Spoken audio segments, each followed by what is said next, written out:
Alhamdulillah wassalatu wassalamu ala Sayyidina Rasulillah Sayyidina Muhammad bin Abdullah wa ala alihi wa sahbihi wa mawalah. Amma ba'd, kita bersyukur kepada Allah Subhanahu wa taala.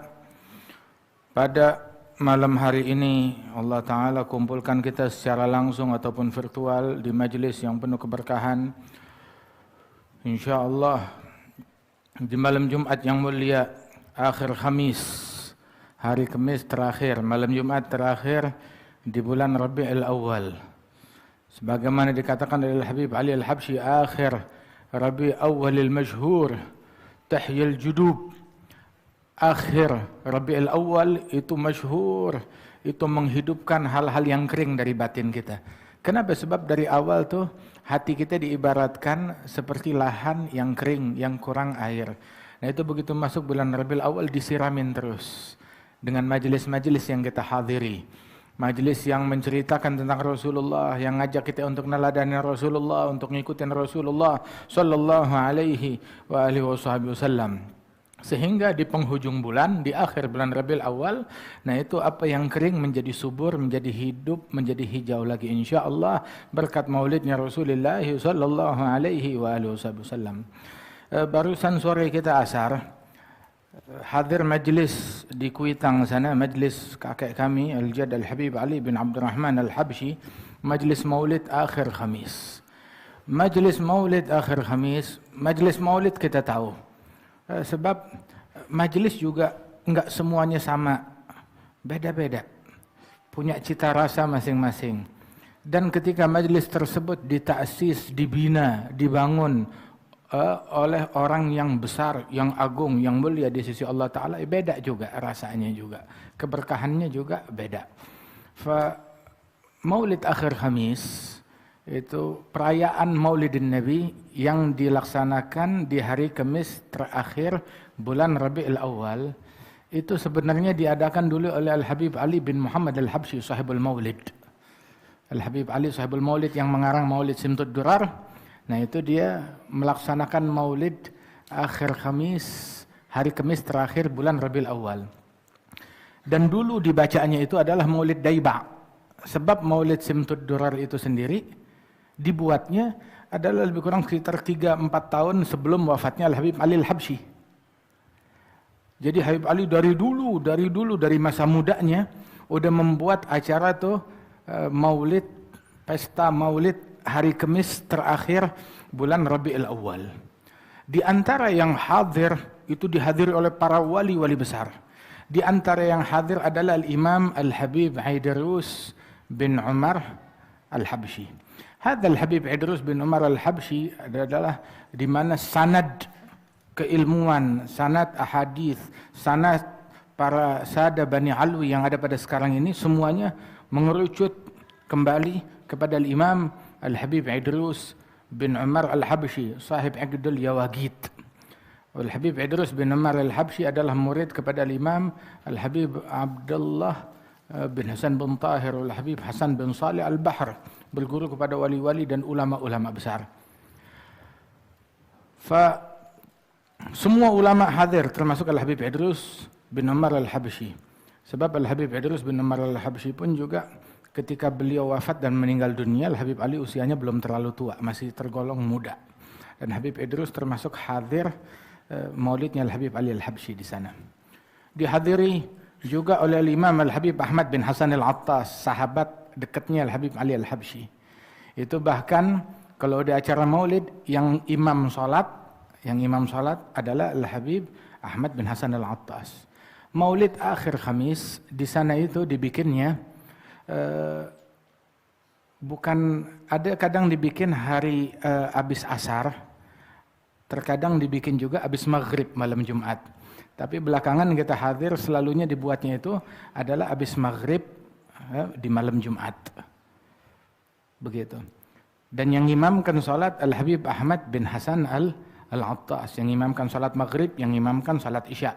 Dahulu begitu, sampai akhir hayatnya Al-Habib Ahmad bin Hasan. Al-Habib Ahmad bin Hasan meninggal 1 tahun setelah Al-Habib Ali bin Muhammad Al-Habsyi. Setelah Habib Ali wafat, Habib Ahmad bin Hasan masih sempat hadir maulid akhir Khamis sekali lagi. Kemudian hingga wafat Al-Habib Ahmad bin Hasan Al-Attas setahun setelah Al-Habib Ali bin Muhammad Al-Habsyi. Diadakannya habis maghrib.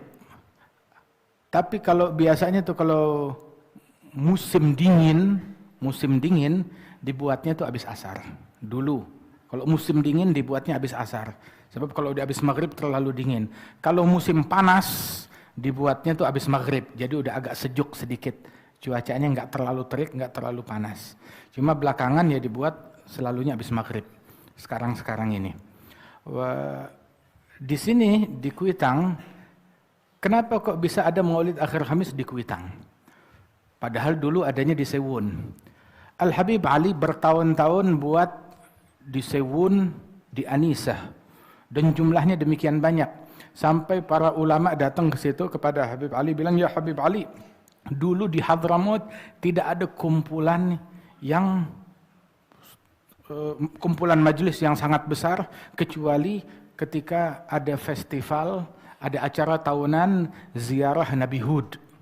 Nah itu orang sebanyak-banyaknya. Tapi itu pun acara yang terbesar tersebut di Hadramaut, ziarah Nabi Hud, itu yang hadir tidak ada setengah dari yang hadir maulidnya Al-Habib Ali Al-Habsyi. Jadi maulidnya Al-Habib Ali jauh lebih besar, lebih banyak. Sehingga dibilang bahwasanya Sewun, kamu beruntung, kota Sewun ini beruntung. Sebab nggak ada kumpulan yang terbesar sepanjang sejarah Hadramaut melebihi kumpulan di majlisnya Al-Habib Ali bin Muhammad Al-Habsyi saat maulid akhir Khamis. Orang datang dari pelosok, dari daerah. Sampai Al-Habib Ali itu menyiapkan makanan, itu dikirim makanan ke rumah-rumah orang.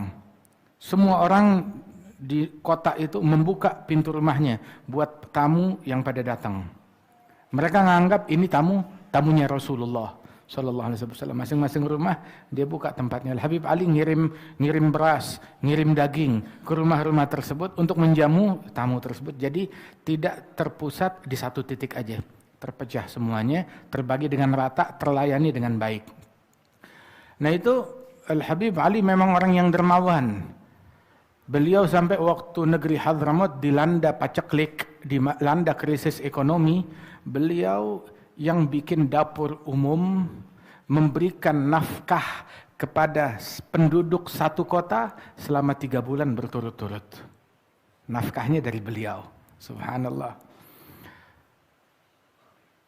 Kadang menjamu orang itu dalam sehari itu bisa nggak kurang dari 10 ekor kambing atau 50 ekor kambing, bahkan pernah menjamu orang, tapi nggak pernah kurang dari 10 ekor kambing di dalam menjamu tamu-tamunya. Wal Habib Ali Al-Habsyi karena kumpulan yang demikian banyak sehingga ada beberapa orang pasti kullu dzi ni'matin mahsud. Tiap orang yang punya nikmat pasti ada yang iri, pasti ada yang hasud. Yang kesian kalau orang nggak ada yang hasud, berarti dia betul-betul nggak punya nikmat.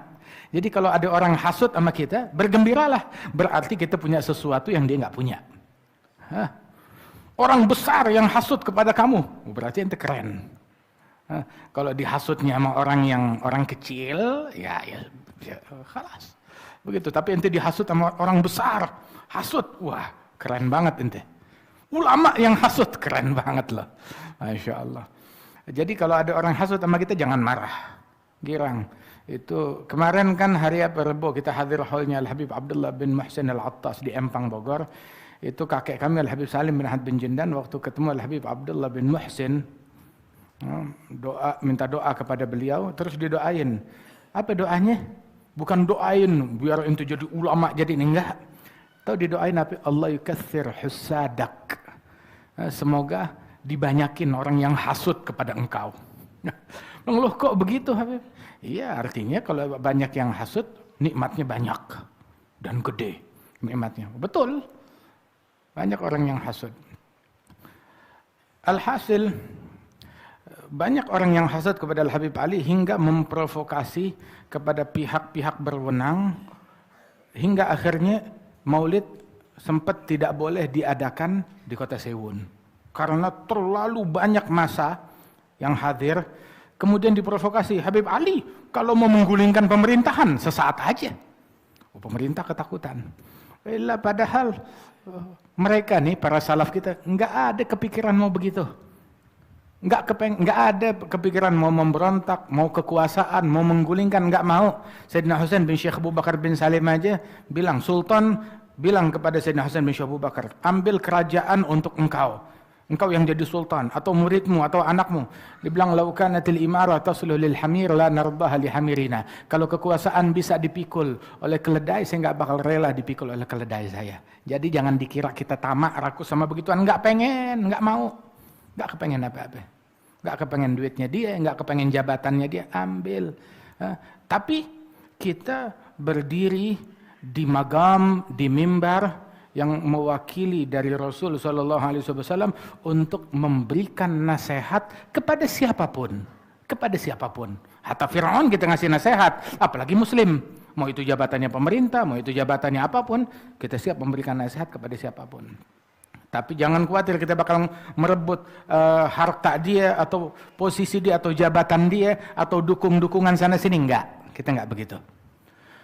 Tapi terbujuk pemerintahan tersebut hingga karena kekhawatiran dibilang jangan bikin maulid di kota Sewun.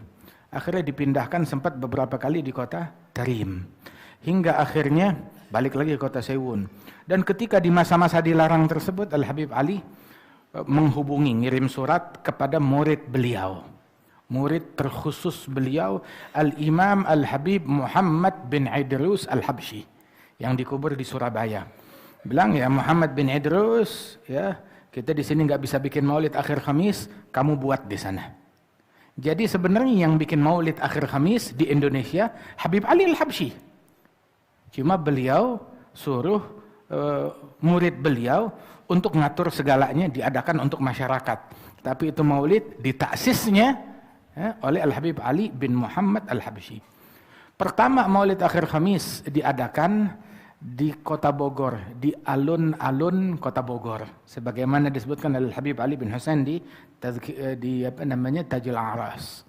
Kemudian pindah-pindah, dibikin di Jatibarang, dibikin di Purwakarta, dibikin di beberapa tempat, hingga di akhir hayatnya Al-Habib Muhammad bin Idrus Al-Habsyi, beliau serahkan tugas dari gurunya ini kepada Al-Habib Ali bin Abdurrahman Al-Habsyi Kuitang. Jadi tongkat estafet, tongkat khilafah diberikan kepada Al-Habib Ali bin Abdurrahman Al-Habsyi. Ini kamu yang melanjutkan.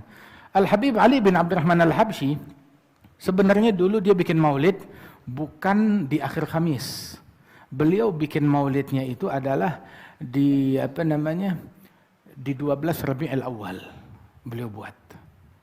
Tapi begitu terima mandat dari gurunya Al-Habib Ali Al-Habsyi, Al-Habib Ali bin Muhammad di Sewun, yang disampaikan oleh Al-Habib Muhammad bin Idrus, beliau terima dan beliau nggak bikin lagi yang 12 Rabiul Awal, dia bikin yang hari Kamis terakhir.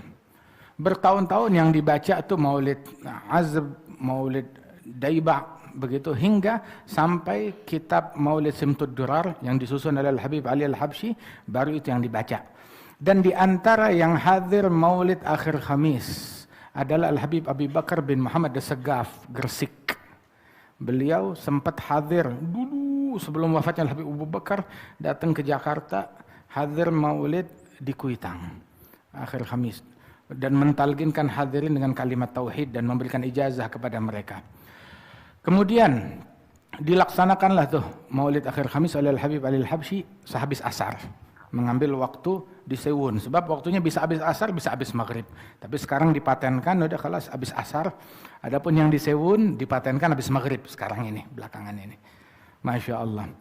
Wahada maulid itu saking berkahnya, sampai Al-Habib Ali bin Muhammad Al-Habsyi, beliau bilang bahwasanya jama' ma mathiluh fi shimal atau janub, perkumpulan yang nggak ada tandingnya di barat ataupun di utara, nggak ada duanya. Perkumpulan yang sangat luar biasa, dicari di barat, di timur, di utara, selatan, nggak ada kumpulan yang kayak begini. Kenapa? Sebab ini kumpulan bukan sembarang kumpulan. Yahdhur bihal Mustafa wa aluhu wa ahlul ghuyub, dihadiri oleh Nabi Muhammad, dihadiri oleh keluarganya Nabi, dihadiri oleh para wali-wali wassalihin, baik yang sudah wafat ataupun yang masih hidup. Sampai dikatakan bahwasanya za jama' la syak tughfar buh jami' dzunub. Kumpulan ini enggak diragukan, semua dosa diampunin oleh Allah Subhanahu wa taala berkat Rasul sallallahu alaihi wasallam. Beliau bilang, ya hadirin abshiru salat jami'us syu'ub. Wahai orang-orang yang hadir, bergembiralah. Kenapa? Sebab itu ibaratnya kayak banjir yang memenuhi semua lembah. Artinya masuknya kemana? Ke lembah yang ada di dalam hati kita. Mencuci hati, mencuci diri kita dari dosa, dari kesalahan. Masya Allah. Dha husn dhanni. Ini sangka baik saya. Wa indallah ilmul ghuyub. Allah Ta'ala bilang dalam hadis qudsi, ana inda dhanni abdi bi falyadhunna bi ma syaa. Aku sesuai prasangka hambaku. Silakan hambaku berprasangka kepadaku sesukanya. Itu dikatakan oleh Al-Habib, dikatakan dulu tuh ada orang di Tarim, mau ngapain capek-capek pergi ke Sewun hadir maulid di Anisah, jauh panas-panas begini. Saya sih nggak mau hadir. Saya sebagai gantinya saya ziarah ke makamnya para wali-wali sebelah rumah di kota ini, di Zambal, yang dikubur ribuan, puluhan ribu wali-wali. Yang lain semua pada berangkat, dia nggak mau berangkat. Pagi-pagi dia ziarah, pas mau ziarah mau masuk makam, mau masuk pemakaman para wali-wali, ada satu wanita tua di situ lagi duduk di kota Tarim, negeri para wali-wali. Ini orang mau masuk, ditanya oleh wanita tua, mau kemana kamu? Saya mau masuk ke dalam, mau ziarah salaf, mau ziarah wali-wali di dalam. Itu wanita tua yang nampak salihah tersebut bilang, nggak ada, wali-wali lagi pada nggak ada. Di dalam nggak ada wali-wali. Oh, gimana nggak ada kuburan di situ? Iya, tapi arwah mereka lagi pergi pada ke Sewun mau hadir maulid. Begitu akhirnya dengar begitu baru dia yakin, dia percaya. Begitu dia berangkat pergi ke Sewun, ambil berkah di situ. Dulu tuh Al-Habib Ali Al-Habsyi tuh dia ada pengajiannya beliau.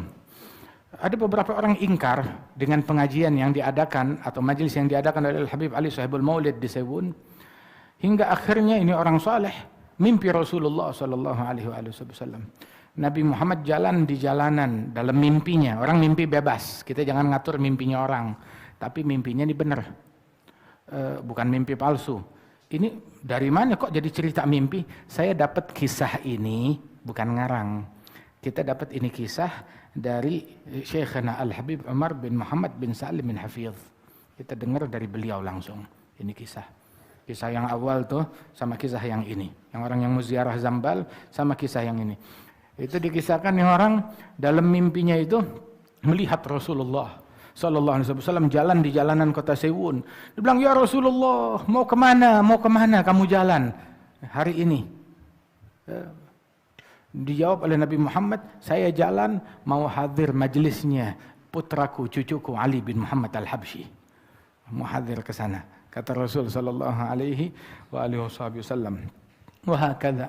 Alhamdulillah Allah Ta'ala hadirkan kita di majlis-majlis yang mulia. Wah ini malam juga insya Allah masih masuk dalam berkahnya akhir Khamis. Insya Allah masih masuk dalam berkahnya mereka, dalam keberkahan mereka. Itu katanya dikatakan bahwasanya ya hadirin isma'u. Isma'u qawli wa shillu. Dengar ucapanku dan lantunkan ucapan saya. Apa? Min ba'di dzal yaum batus tarjamil uyub. Setelah hari ini semua kesalahan kita bakal ditutup oleh Allah Ta'ala. Udah nggak bakal dibongkar lagi, nggak bakal dibuka lagi, ditutup. Hari kiamat juga ditutup, udah diampunin. Min ba'di dzal yaum batughfar jami'adz dzunub. Setelah hari ini semua dosa-dosa bakalan diampunin oleh Allah Ta'ala. Yaghfir zalalna wa yamhu kulla wizrin wa hub. Allah ampunkan dosa-dosa kita dan hapuskan segala kesalahan dan segala kelalaian kita kepada Allah Subhanahu wa taala. Masya Allah. Wa hakadha. Orang-orang yang dimuliakan oleh Allah Subhanahu wa taala, majlis yang mereka buat bersambung dengan Rasulullah sallallahu alaihi wa alihi wasallam. Itu sampai itu yang dapat manfaat dari majlis itu bukan cuma yang hidup aja. Tapi yang mati pun juga. Sampai itu dimimpikan orang-orang yang udah meninggal dunia. Syekh Al-Habib Umar cerita beliau waktu itu di Surabaya beliau ngomong, dan ada di beberapa tempat juga, bukan cuma sekali, bahwasanya dimimpikan orang-orang ahli barzakh, orang-orang yang udah pada meninggal dunia, di zamannya Al-Habib Ali Al-Habsyi. Ditanya bagaimana keadaan kalian, dia bilang alhamdulillah senantiasa sampai kepada kami tiap saat, tiap waktu kiriman. Dari mana kiriman? Dari majelisnya Al-Habib Ali Al-Habsyi. Dia yang bikin majelis, kirimannya tuh nyampe kemana-mana, bukan cuma yang hidup, yang mati juga, yang udah meninggal tuh kebagian kiriman dari majelisnya Al-Habib Ali bin Muhammad Al-Habsyi. Masya Allah. Jangan heran bahwasanya ahli kubur ngambil manfaat dari majelis yang diadakan. Sebab fi Sahih Al-Bukhari Rasulullah ngelewatin 2 kuburan. Terus Nabi bilang penghuni kuburan ini diazab oleh Allah. Bukan hal yang besar menurut mata manusia, tapi itu besar di mata Allah. Amma ahaduhuma kana yastabri minal baul. Yang pertama itu kalau dia buang air kecil, dia tidak memastikan kalau air kecilnya air seninya udah tuntas. Hingga dia langsung berdiri, keluar lagi najis tetesannya itu. Sehingga dia wudunya enggak sah, salatnya tidak sah. Kemudian yang kedua itu kana yamshi bin namimah. Jalan keluyuran, melakukan safari, bukan safari dakwah, safari namimah. Safari adu domba. Keluyuran, bawa omongan ke sini, bawa omongan ke situ. Kayak tadi itu Habib Ali itu begitu. Ada orang namimah, jangan kasih izin untuk bikin acara maulid, jangan begini, jangan namimah. Namimah ke sana dan ke sini. Ada juga orang namimah, jangan undang dia, jangan kasih dia ceramah, jangan kasih namimah. Terjadi hal yang semacam begitu. Terus Nabi Muhammad ambil 2 batang kayu yang masih hijau. Kemudian dipatahkan oleh Rasulullah, ditaruh sebagian di satu kubur, sebagian di kubur yang lain, masih hijau. Terus Nabi bilang, la'alla yukhaffaf anhuma ma lam yaibasa. Allah Ta'ala ringankan siksa keduanya itu, diringankan, diangkat azabnya selama ini ranting pohon masih hijau. Kenapa? Sebab ranting yang masih hijau bertasbih kepada Allah Ta'ala. Yakni ahli kubur diringankan siksanya dengan berkat tasbihnya ranting pohon. Ranting pohon. Bagaimana kalau yang tasbih manusia? Bagaimana kalau itu tasbih, solawat, bikin majlis? Gimana orang nggak dapat manfaat dari itu semua? Apalagi kalau pahalanya dikirimkan buat orang-orang yang udah wafat, yang udah meninggal dunia tersebut. Nah cuma nih kita, ya hadir majlis. Kalau hadir majlis, jangan kita takabur. Ada sebagian orang, udahan dia nggak hadir majlis, tapi sombong. Melarang orang hadir majlis, udah gitu takabur. Ada wasuf munafikin, sifatnya orang-orang munafikin.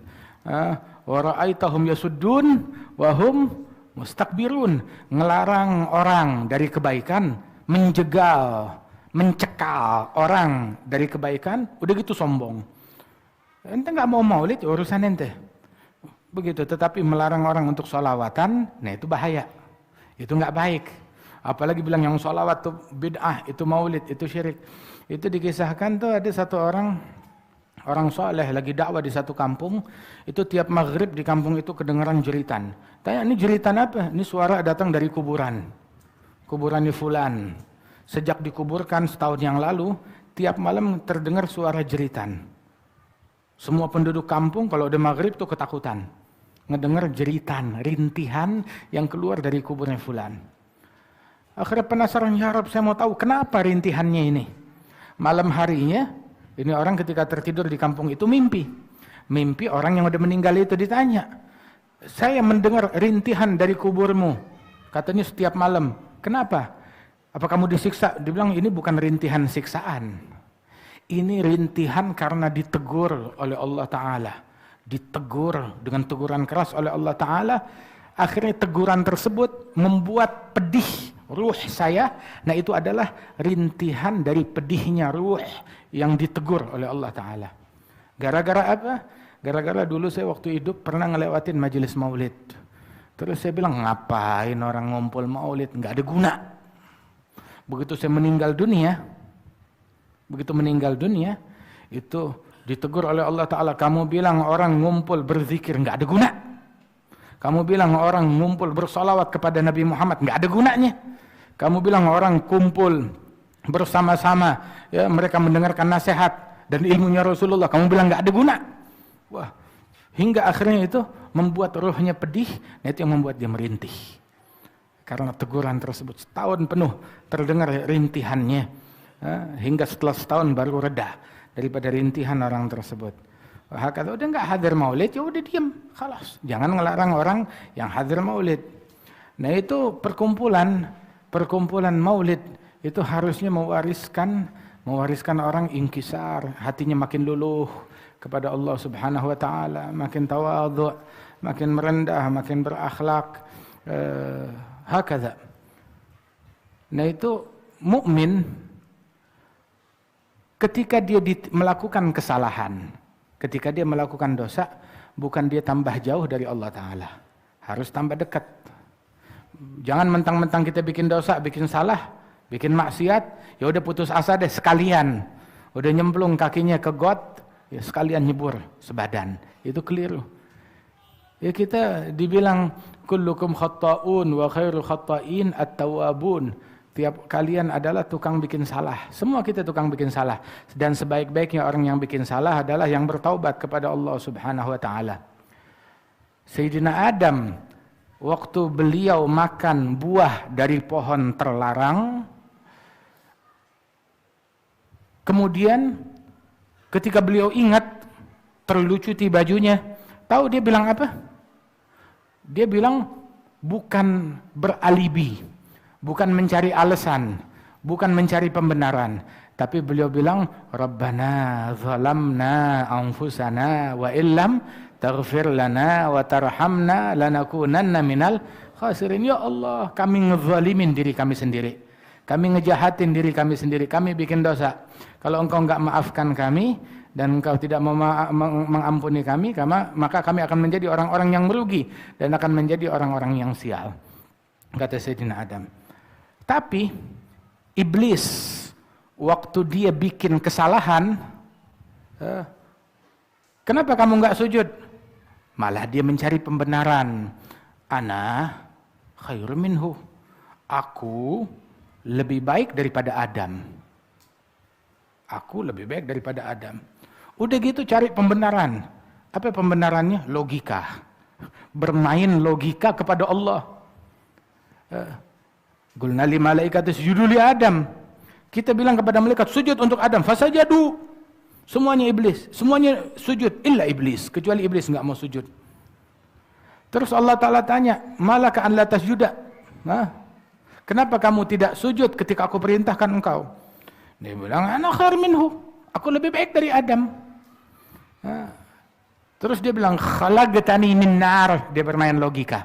Engkau ciptakan aku dari api. Wa khalaqtahu min tin, engkau ciptakan dia dari tanah.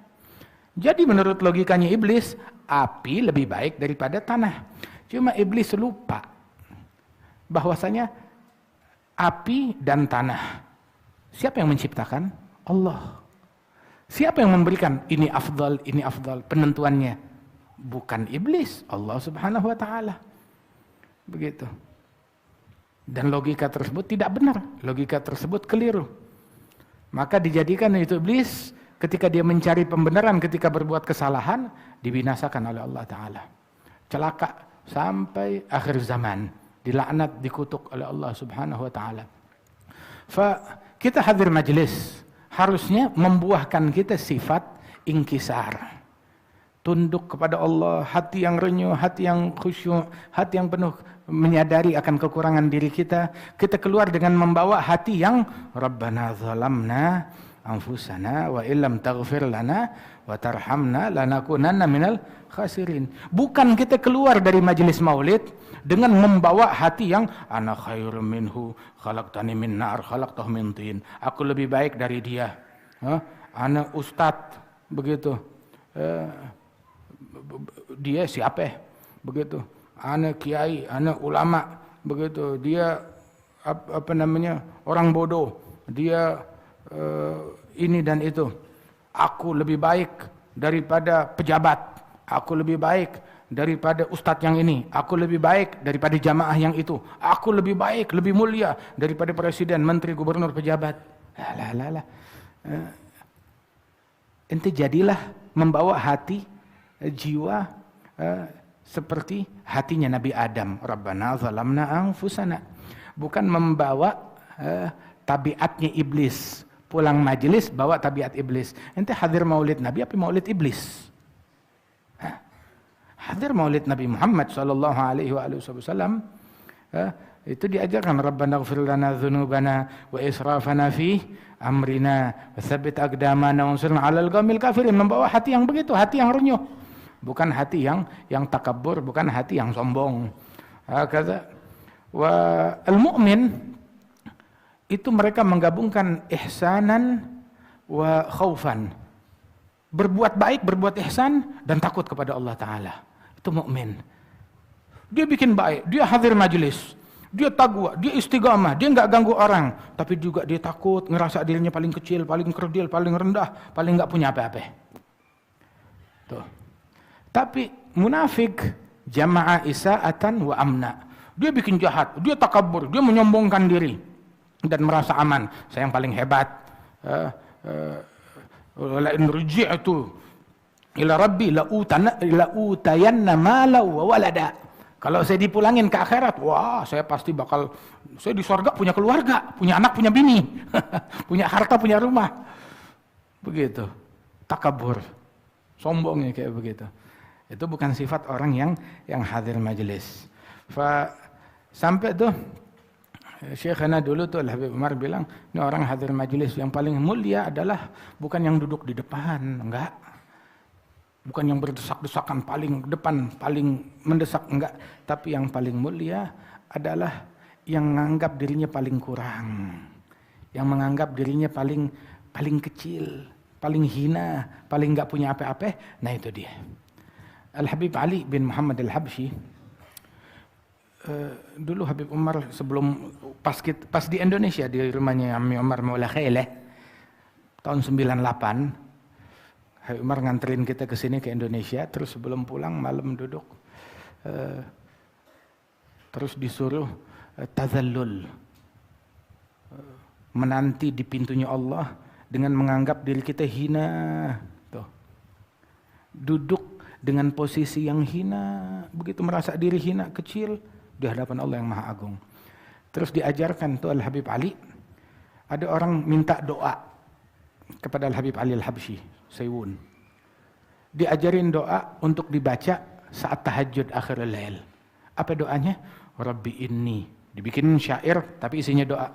Rabbi inni ya dzas sifatil aliyah gaimun bil fina uridu atiyah tahta babi raja waqaftu bidzulli fa'aghithni bil qasdi qablal maniyah. Duhai Tuhanku, yang memiliki sifat-sifat yang luhur, yang agung, yang mulia, saya ini sekarang gaimun bil fina, saya ngantri di pintunya Allah. Ngantri, nunggu, menanti, nungguin, berdiri di pintunya Allah. Jadi kita ini hadir majelis, benarnya kita menunggu, menanti di pintunya Allah. Nunggu apa? Nunggu dikasih, nunggu dimaafin, nunggu diampunin. Ya Rabb, saya datang, saya punya salah. Saya nunggu apa? Nunggu dimaafin, nunggu diampunin, nunggu dikasih seragam. Seragam apa? Seragam ampunan, seragam taqwa, seragam istiqamah. Tuh kayak begitu. Gaimun bil fina. Kenapa? Uridu atiyah. Saya pengen dapat jatah, pengen dapat bagian. Jatah majelis bukan maaf, bukan kebuli. Makanya kesian. Itu kalau hadir di mana-mana enak dapat makan, hadir di Al-Fakhriyah doang. Begitu, wala air mineral. Wala air mineral. Masya Allah. Tapi minumannya kita tahu minuman apa? Minuman cinta kepada Rasulullah sallallahu alaihi wasallam. Air mineral habis ente minum ntar haus lagi. Tapi minuman cinta, wah itu yang menghilangkan dahaga kita insyaallah. Uridu atiyah. Saya pengen anugerah.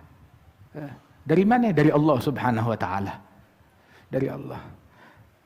Saya menunggu tahta babi raja. Di mana nunggunya? Allah nyari di mana nunggunya? Di bawah pintu harapan. Masya Allah.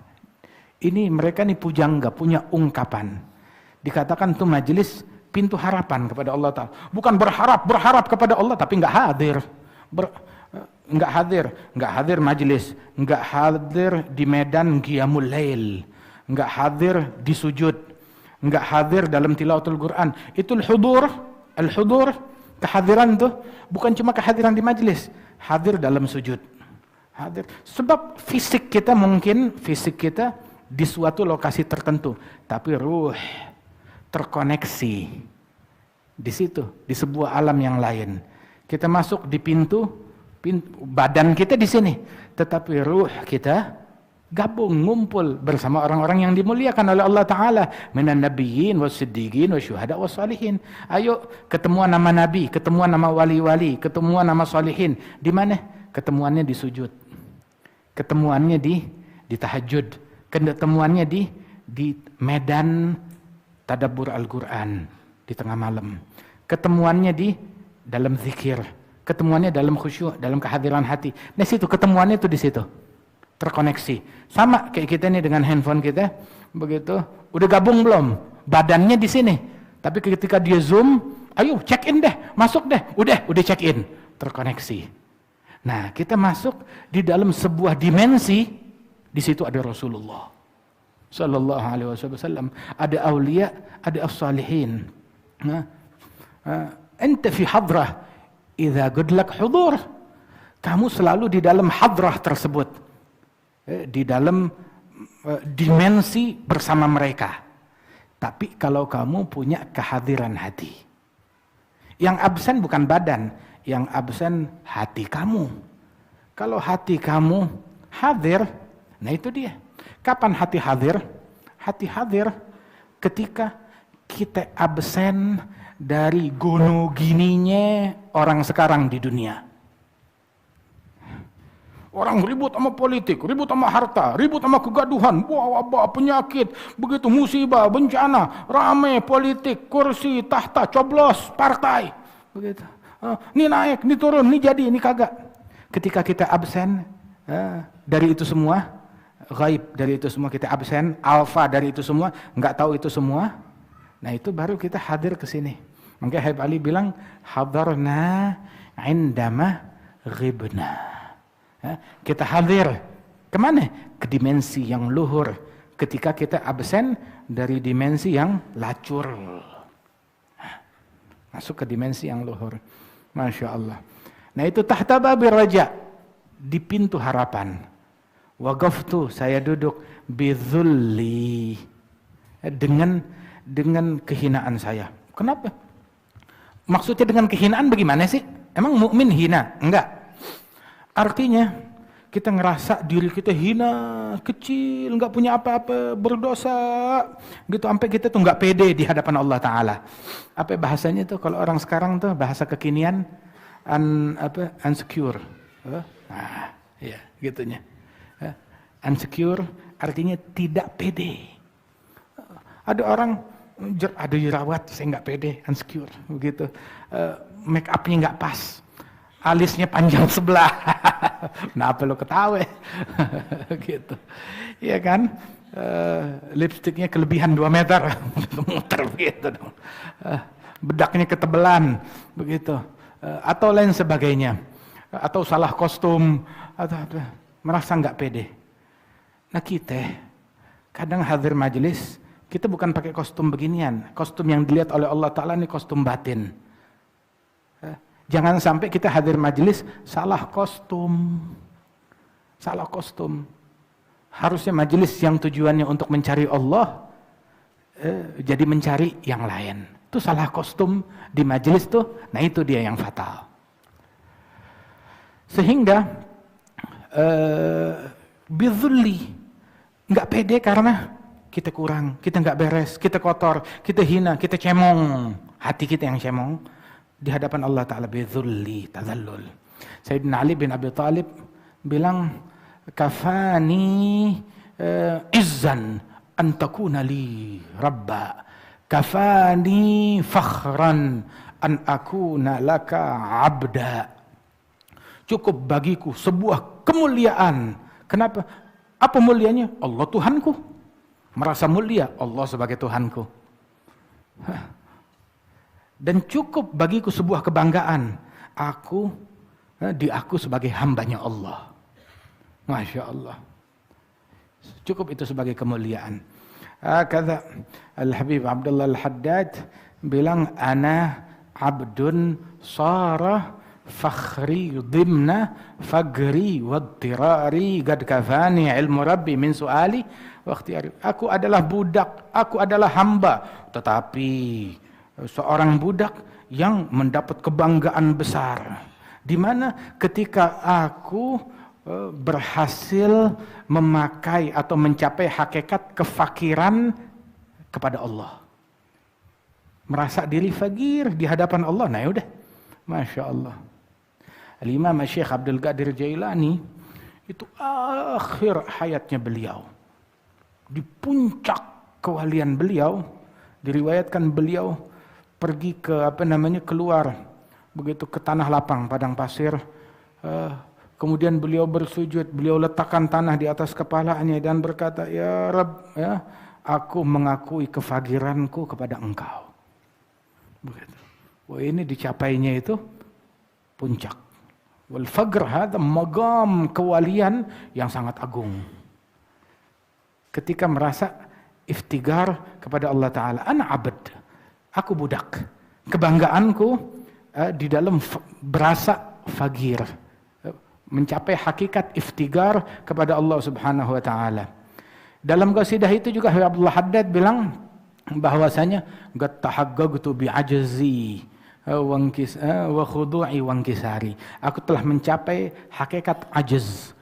Itu waktu dibacakan qasidah ini di hadapan para wali-wali di Yaman sana, maka seorang wali besar di zaman tersebut bilang, ini orang yang penulis qasidah ini, yang berdoa, menggubah doanya dalam qasidah ini, masih hidup.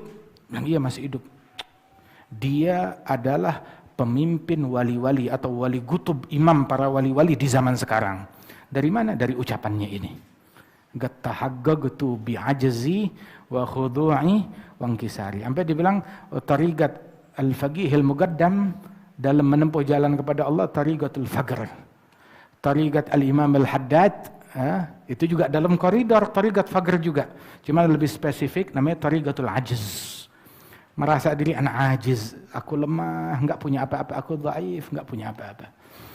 Man arafa nafsah, arafa rabbah. Ketika dia menyadari lemahnya dia tahu siapa yang maha kuat. Ketika dia mengetahui fagernya dia, miskinnya dia mengetahui siapa yang maha kaya. Allah Subhanahu wa ta'ala, ayuhan nas antumul fuqara ilallah. Wallahu wal ghaniyul hamid. Sebelum ma'rifah kepada Allah, ma'rifah pengenalan Allahul Ghaniyul Hamid, kita harus mengenal diri kita, antumul fuqara. Kalau kita udah tahaqqaq, mencapai hakikat pengenalan diri kita antumul fuqara, baru mencapai step yang di atasnya, wallahu huwal ghaniyul hamid. Itu pencapaiannya. Mudah-mudahan Allah Ta'ala anugerahkan kita itu semua. Yaitu ada orang bilang kepada Rasul sallallahu alaihi wasallam, ya Rasulullah, ditanya oleh Nabi, kamu mau apa? Enak banget kan? Kita kalau ditawarin begitu bilang apa kepada Rasulullah? Rasul bilang, ente mau apa? Mau apa? Ane mau kawin, ane mau duit, ane mau 3 miliar aja. Ada orang ditawarin begitu sama Nabi, ente mau apa? Mi'at ghanam, saya pengen 100 ekor kambing. Ambil, kasih 100 kambing. Ini ada satu sahabat ditawarin, ente mau apa? Bilang, ya Rasulullah, amhilni. Boleh gak saya jawabnya ntar? Tunda dulu, saya jawabnya nanti. Ya akhir, mikir dulu. Pulang ke rumahnya dia mikir, kalau saya minta dunia sebentaran habis. Minta akhirat, nah mesti bijak. Apa yang saya mau minta di akhirat? Jangan salah minta. Akhirnya datang kepada Rasul, ya Rasulullah, itu tawaran masih berlaku? Masih begitu. Salni, Nabi bilang minta sama saya. Untung tuh nggak ada orang usil. Minta kepada Allah, jangan minta kepada Nabi. Nabi bilang kepada tuh orang, salni, minta sama saya, mau apa? Udah gitu dia mintanya bukan permintaan dunia, permintaan akhirat. Ya Rasulullah, as'aluka, aku minta kepada engkau. Apa? Murafagataka fil jannah. Bisa mendampingi engkau di sorga. Wah, pinter. Dia nggak minta bidadari, dia nggak minta istana, dia nggak minta, saya minta sorga yang paling tinggi, begitu. Nggak, dia minta dampingin Nabi, bersebelahan sama Nabi. Udah segalanya dia dapat, segalanya dia dapat. Saya minta murafagatak, mendampingi engkau di sorga. Nabi tidak mengatakan, wah itu cuma Allah yang bisa. Enggak. Nabi mengiyakan. Nabi bilang, oke. Ya, Nabi bilang, a'inni ala nafsik bikathratis sujud. Permintaan ini saya tidak tolak. Dan saya tidak bilang saya enggak sanggup. Enggak, Nabi enggak bilang enggak sanggup. Nabi bilang, step untuk langkah-langkah yang perlu diambil biar ini permintaan tercapai. Satu, kamu bantuin saya. Apa bentuk bantuannya? Ini permintaan terwujud, tapi kamu bantuin saya biar ini terwujud dengan sempurna. Bantuin saya terhadap nafsumu. Dengan engkau banyak bersujud, banyakin sholat, banyakin sujud. Soalnya nih, jangan cuma bergantung dengan, wah Nabi bilang iya, terus udah, yattaqil, bergantung dengan jaminan Rasul. Sahabat nggak ada yang bergantung sama jaminan Rasul. Buat mereka jaminan Rasul tuh udah khalas segalanya, yang paling tinggi, yang paling hebat. Tapi mereka nggak ninggalkan amal soleh, tetap beramal, nggak ninggalin amal. Gitu. Nabi sampai bilang, siap, tapi tetap kamu sujud, banyakin sujud. Nah ini ala nafsik bikathrati sujud. Nah terus juga buat orang yang punya masalah. Kita semuanya bermasalah. Masalah bukan nama orang lain. Kita bermasalah sama nafsu kita. Hei, masalah kita bukan nama tetangga. Masalah kita sama nafsu. Masalahnya ente bukan nama bini, masalahnya ente sama nafsu. Masalahnya ente bukan nama suami, masalahnya ente sama nafsu. Masalahnya ente bukan nama bos, bukan nama karyawan, bukan nama pemerintah. Masalahnya ente sama nafsu ente sendiri, bukan nama orang lain. Kalau nafsu kita udah benar, nah baru ente mau perubahan, bikin tuh perubahan dengan remote-nya di nafsu kita. Ya, setirnya itu di nafsu kita. Innallaha la yughayyiru ma biqaumin hatta yughayyiru ma bi anfusihim. Allah enggak merubah keadaan suatu kaum hingga mereka merubah nafsu mereka. Ma bi anfusihim. Nah, itu Nabi yang punya masalah sama nafsu. Sama nufusnya dia, ini ala nafsik. Nah, itu banyakin sujud. Itu sujud itu yang mengikis ru'unat an-nufus. Gejolak nafsu. Iblis yang ada di nafsu tuh, nah itu dipotongnya, dibersihinnya, dikikisnya dengan banyak sujud. Sujud dengan linangan air mata. Ya Allah, nafsu saya. Bersihin. Nah orang kalau ada banyak sujud, nggak ada kesombongan, nggak ada apa lagi. Alhasil, wahakadha maulidnya Rasulullah Sallallahu Alaihi Wasallam yang kita hadirin, insyaallah bisa membuahkan hal yang semacam ini.